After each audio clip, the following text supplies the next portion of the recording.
Hey girl, hey, welcome back to the Your Pretty Pennies YouTube channel. And if you are new here, welcome. Thank you so much for joining us in this video. Make sure you hit that subscribe button to join the YPP tribe and let me know that you are new in the comments. I would love to talk with you and chat with you there.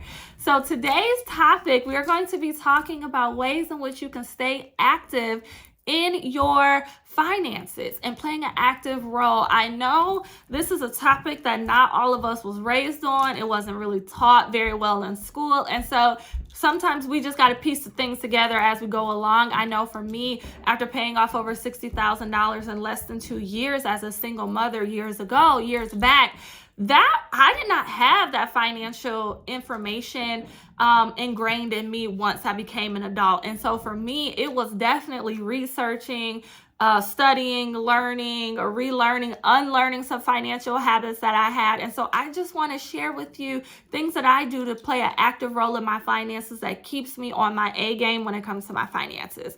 The first thing that I want to talk about is budgeting. I budget each and every month. So each and every month, at the beginning of the month, I take into account what are my anticipated income for that month and also what are my upcoming expenses that I can expect. I am married, so my husband takes care of the major bills, and then the things that I account for, especially with my business and some of the personal things that I like to, pay for out of my own income, I budget for that, right? Before, when I was a single mother, I'm married now, but before I was a single mother, when I had all the income, all my income went towards the bills and went towards all the subscriptions, all the insurance policies and things like that.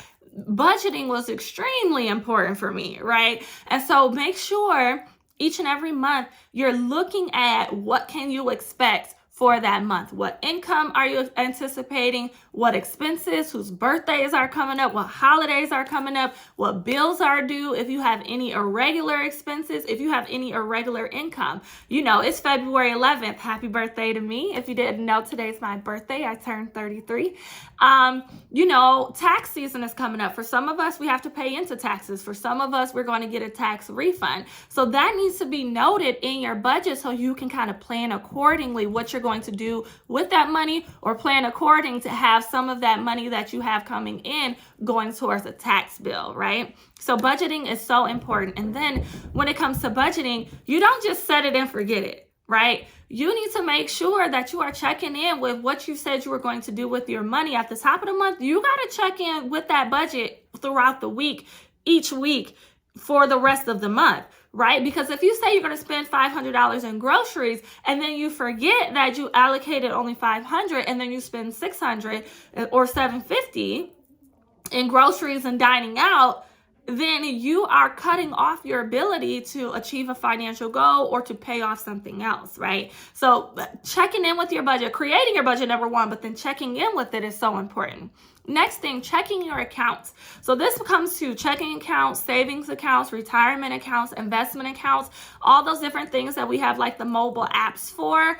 I like to check in with things that has cash flow coming in and out daily. So my business checking and savings, my business line of credit, my business credit card, my personal credit cards, my personal checking and savings accounts, things that I use as financial tools to help my financial situation and to keep my credit score high. I check those things daily to make sure there's no discrepancies, there's no double drafts, there's no false drafts, there's no identity theft, there's nothing like that, because the sooner you can get those things checked and get those right, the better, right? And then also my retirement investment accounts, I check those on a weekly basis. So those things aren't really needing my time in a pressing manner. They're extremely unlikely to have any identity theft associated with them or something that you have to correct. So those things I like to check on Fridays on a weekly basis, and then, just do those every other Friday or every Friday.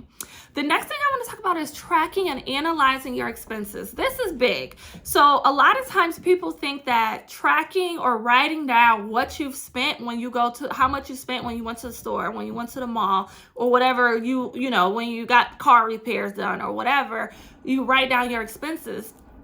That's considered tracking your expenses. That is not considered budgeting. Budgeting is when you you write down your income, and then you write down all your expenses, and then you make sure you have enough money throughout that month to cover those expenses for that month, right? That's like a spending plan. Your budget is like your spending plan. Like, this is how much I'm going to pay to Netflix. This is how much I'm going to put into my retirement. This is how much I'm tithing. This is how much my rent is. This is how much my mortgage is, whatever the case is. That's budgeting.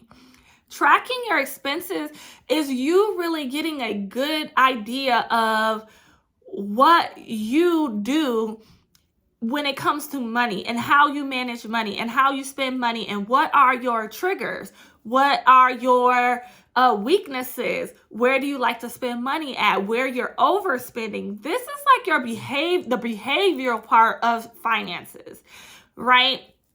I always say we should know ourselves and what type of financial manager we are. For example, I am the type who is a spender. I am very seldom, like, my first nature when I get money is to spend money. And yes, I am a financial success coach. Yes, I've paid off over $60,000. Yes, I manage money well. But my first response when I get any type of income is, what can I buy? Right? And so I know that about myself after tracking my expenses and learning what my weaknesses are, what places, what companies, what online websites, what grocery stores, what categories that I spend money in that are my weaknesses. For me, it's plants. For me, it's nail polish. For me, it's Target. For me, it's a store around here called Meijer. When I get into certain stores, my budget goes out the window. So I have to be extremely mindful and look at my budget and kind of give myself a pep talk before I walk into certain stores, because if I'm not careful, girl, the debit card, the credit card, the whatever will come out and I will start swiping and swipe first and think later, right? But this is years of me learning myself, learning how I am financially. I did not know that about myself years ago, and that's why I was in over $60,000 in debt, right? And I'm not anymore, thank the Lord, right? So you got to know yourself. And the best way to get to know yourself is tracking your expenses. Learn how much you spend at Starbucks. Learn how much you spend at Macy's.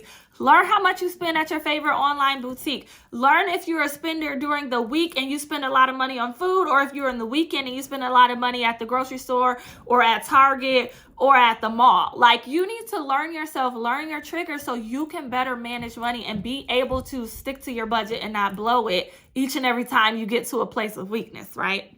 The next thing that I wanted to talk about is reading, watching, and getting into coaching. So when it comes to finances, there's always something new to learn. There's always a next level. And so when you feel like you've mastered budgeting, okay, it's time to think about savings and how to make sure you're keeping money in savings. Talk about investments. Let's talk about investment vehicles. Let's talk about lowering your tax bill and your tax burden. Let's talk about, tax sheltered investments and all these different things. There's always something to learn. So one thing I always tell my clients and people who are attached to me in the YPP tribe is to always be learning, always be reading a financial book, always be watching a financial video like this one, and even get into coaching if you can afford it and you have that disposable income, because there's always a next level to go to. There's always something to attain. If you are anything like me, and I'm sure you are because you are in my tribe, you are not complacent with just the status quo. You are not complacent with just getting by. You want to go to the next level, and you take pride and joy, and it's fun to you and it's challenging to you to go to the next level in your finances, to see what you can accomplish in your finances, in your life, right? And so always remain active in your financial literacy. Always be reading something. There's always new books coming out, right? And one thing I love about books and audiobooks and things like that is when somebody writes a book, they have a different perspective on finances than the next person. So just because you've already read The Richest Man in Babylon and The Millionaire Next Door, don't mean you can't read a book called what is a book that's very different but very good when it comes to finances? It's called You're a Badass at Making Money, and it's by Jen Sincero. And I will link some of these books in the description box below because they're on my Amazon store. So the way she talks about money and managing money comes from a place of whether you have an abundant mindset or a lack mindset, if you are scared to make money, what was the messaging around finances when you were younger. The Millionaire Next Door is a book basically about how these guys have studied individuals who are financially successful. He calls them UAWs and PAWs.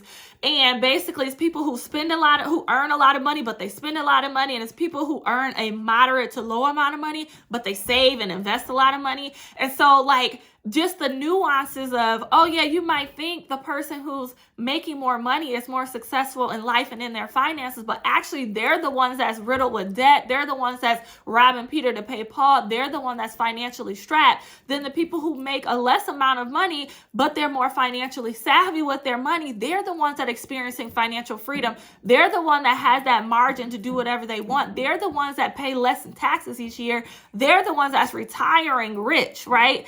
So, those are two different types of books, right? And then let's say, for example, The Richest Man in Babylon. That's a book on parables about money, right? All those books gave me a different pieces to the financial strategy game.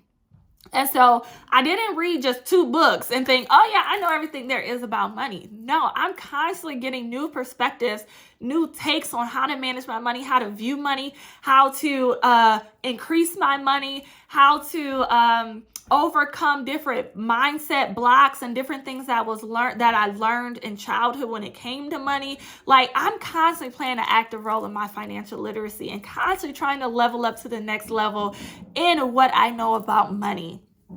So those are the tips that I have for you today on ways that you can remain active in your finances. Let me know in the comments what are some things you're going to implement. And as always, if you want to get in contact with me or work one-on-one with me, hit the description box below and you can find links on how to work with me, or if you want to get into the Financial Reset Academy or get the Ultimate Financial Planner, those things are available for you.